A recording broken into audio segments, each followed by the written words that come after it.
What's up guys, welcome back for another YgoPro duel video. Next match, Cross-Banlist Cup. Third match, first match here of Group B. Two kinda slower decks, both Satellarknights from 2015 versus H.A.T. And that's, as you know, Hans Artifacts, Traptrix, Corey McDuffie's first place North American World Championship qualifiers list from back in 2014. Winner profile again.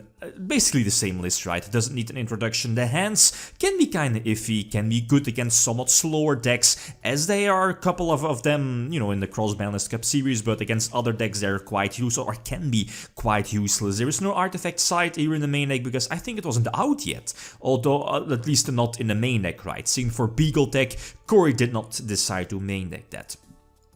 As for the Satellite list, this is OCG by the way, having access to multiple Ptolemaeus, RIP by the way, again, having access, at least giving your deck access to Infinity Pleiades as well, also having access to Shockmaster, not to forget. So which deck has the advantage? Let's see from all the votes again, like always, you can vote. The top right corner, there is like, I believe it's an I or an exclamation mark, you know, the symbol, which deck will win the next matchup, but more of that soon. So which deck has the advantage? It feels that I can somewhat agree with the people that Satellarknights should have the small advantage here over H.A.T. I mean, especially in this matchup, going first is very crucial.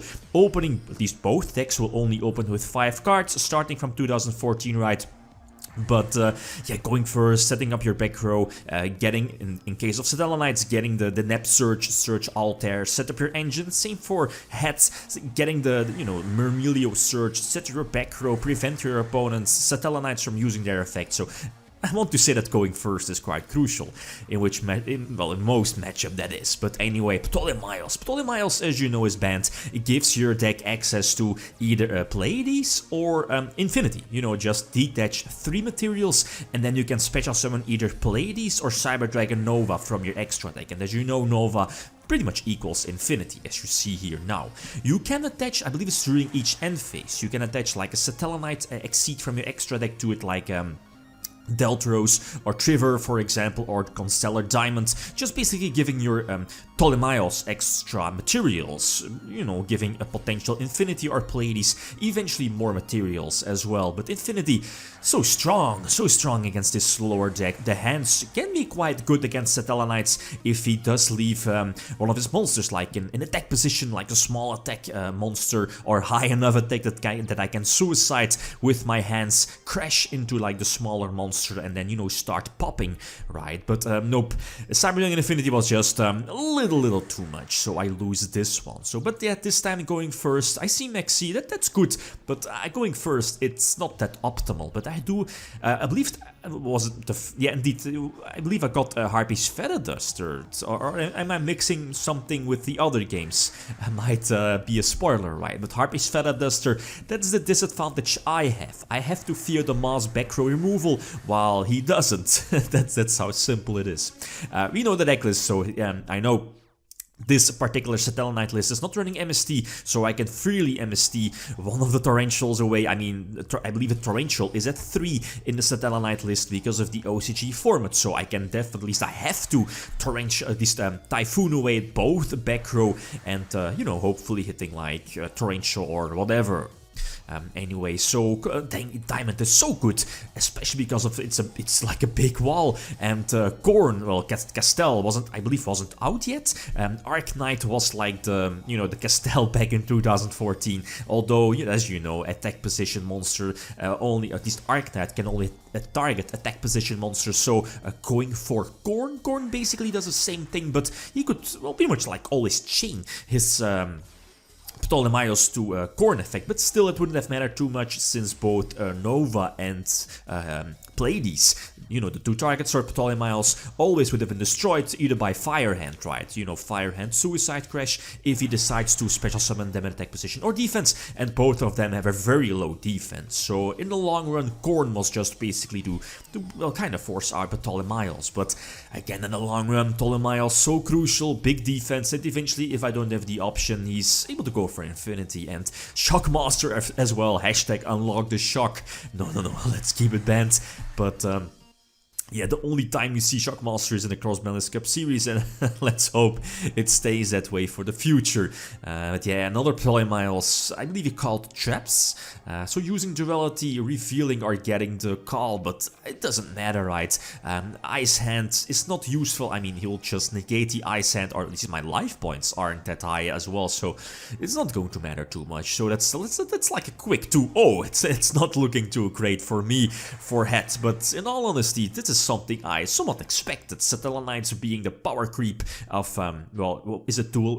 Was it Duelist Alliance, the set of Shadows? Satellarknights, Burning Abyss, you know, basically power creeping the entire format before.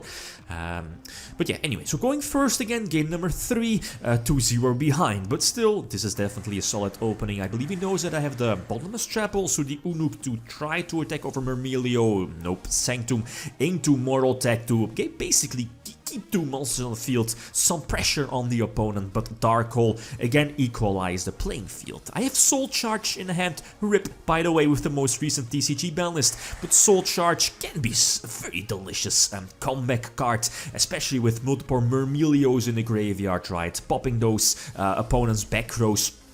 In this case, only one, but, you know, Moral Tech, Special Summon, so Soul Charge is such a crucial card here. Giant Hand proved to be quite of an important extra deck MVP in this matchup, potentially negating like an Altair is very important against Satellarknights. So putting the Giant Hand also in attack position, I can't summon Fire Hand again. I believe there's only 1 Torrential Tribute activated, so there should be 2 left in the deck, so I can't risk normal summoning the Fire Hand here as well. Same for Dionia to potentially get a pop. I can't risk running into Torrential Tribute. I mean, if it does have another monster, he will just summon it, and I think I eventually should be up indeed, yeah, of course, negating it with what is it called, your Giant Hand, and maybe the Nep getting Bottomless, depending, no, not Bottomless, but you know, that's basically the correct series of plays. The one of Emptiness, of course, they always have the Emptiness on your special summon, but it's fine, right? Still having the Fire Hand, and in this situation, Fire Hand is excellent, Vega is fine, Unuk is fine, but again, going for Diamond, if it wasn't for Compulse here, Compulse so great against, you know, Diamond or whatever, any rank 4 Exceed base deck. Should have used Economy first. Small mistake, completely forgot it. It's like Cold Wave, you have to use it during the start of your main phase. But then, in the long run, it's not going to matter. So 1-2, okay, everything is still possible. Going second this time, only normal summon then, and that's good.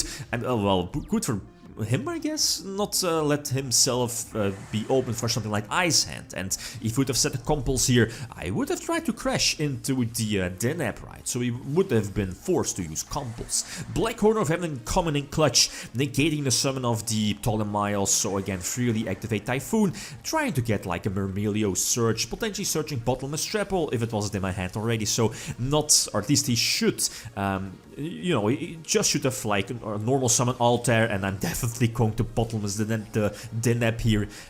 No, indeed, yeah, of course, yeah, trying to tribute the entire field and then just keep Bottomless eventually on Deneb next turn, or at least that was the thing I was thinking about, but I'm not really sure how many Soul Charges the Satellite list is playing. Is it 1 or 3? 3 would be a bit overpowered, I guess, but 1 is still very powerful. But yeah, again, the Bottomless comes in very, very solid. Both Giant Hand and the Artifact Sanctum, both very, very important cards. The Ice Hand here is very important. Just normal summon it, right? Potentially, well, if it's Torrential Tribute, I again lose my entire field, but I think I have to keep the pressure, and I still have a Sanctum set, so again, having a potential extra beat stick. But yeah, again, Giant Hand negating the... Is it Vega? Yeah, indeed, it's Vega. So Moral Tech the Fiendish Chain Away, and yep, more than enough beat sticks to attack for game. So Giant Hand again proving it's quite important here in this matchup. Basically some extra negation, keeping or preventing my opponent from getting, you know, 3 or at least 2 or 3 materials like Trigger, or yeah, prevent them from going for Trigger or another Ptolemaeus, right? He does use the Stellar Nova, the trap card, and that might be, well, I don't know. Keeping Nova for like an XC from the opponent might be important, but I get why. I mean, you can just normal summon your Altair now, get the Nep special summon, and eventually the Surge, so I guess it's fine, but yeah, Breakthrough Skill is eventually going to negate the Moral Attack as well, and that's huge, right? Since now he's able to go for Ptolemaeus, and I'm forced to burn like an early Compulse here in this situation. I have to keep the pressure on if he does have a Torrential Tribute, that's fine. Ice Hand will always pop, or use the effect and pop the other set. If one of those sets is a Torrential Tribute, the second Maxi, and that's so important here in game number 5, seeing both Maxis here during the opening hand, or you know, during the first few turns, getting those extra draws, potentially giving me extra options, right? Effect filler on Dionia, okay, that's fine, still have the option to go for Giant Hand, but still, now in this situation, it's not looking too great. Call of the Haunted was kinda, well, 3 call in the main deck. I'm not really sure about Oasis, but multiple Reborn cards. I think it's always better to keep the MST for the end phase Call of the Haunted or Oasis or Reborn card. And here in this case, I'm definitely forced to use Sanctum to try to pop the Nova, but I completely overlooked the Engrave Breakthrough Skill. But if it wasn't for Breakthrough Skill, as we see here, the Phoenix Chain was also set. So him having Infinity on board, that's not good. Our thought process here was, let's use Soul Charge to force out Infinity, but nope, he reveals, well, yeah, eventually, yeah, Solemn Warning eventually forces out to, yeah, well, Solemn Warning on Soul Charge, and that's basically it, right? This is game over, GG well played, him having both the Cyber Dragon Infinity and Pleiades, and eventually he'll be going for Excalibur, 4k to the face, and that's eventually, yeah, more than enough to attack for a game. So I think we have a well-deserved winner, Satellarknights taking the victory, taking the win over H.A.T. But solid match, going back and forth, right? Good old school Yugioh. So again, like always, guys, feel free to leave the, or at least, yeah, a prediction for the next video, the next winner, True Dracos versus Mermail Atlanteans. Again, vote away, top right corner like always, or comment away. Okay, guys, that's it. Thanks for watching, and feel free to leave a comment or like if you enjoyed the video. LithiumSani out. Peace.